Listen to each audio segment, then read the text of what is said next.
We can't tackle the climate crisis without tackling our obsession with consuming single-use plastics. Single-use plastic isn't just a problem because of the plastic pollution that ends up in our rivers and our oceans, causing a huge damage to our natural environment. It's also the flip side of climate change. In 1 year alone, the plastics industry that relies on oil produced the same amount of greenhouse gases as 189 coal power stations. All across Europe, they've implemented the EU Single-Use Plastic Directive that bans things like plastic straws, cutlery and plates.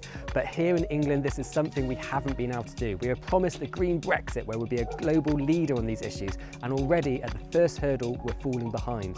So City to Sea, alongside Greenpeace, are writing to government, asking them to implement these very minimum standards that are agreed all across Europe to ban the most polluting single-use plastic items.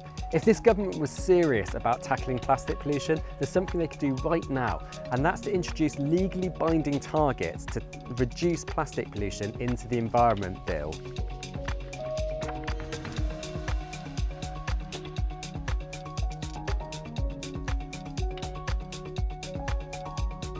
Otherwise, what we're doing is just a piecemeal approach, banning this item, reducing this standard, and actually what we need is an umbrella.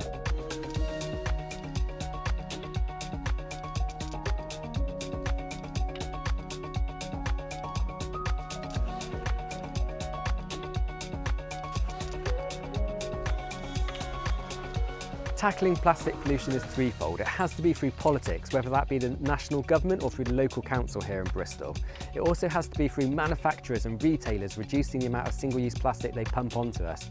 And lastly, it's about every single individual. It's about carrying our reusable water bottles, about carrying our reusable cups. If we want to tackle plastic pollution, it has to start with us as individuals, showing there's a demand for it.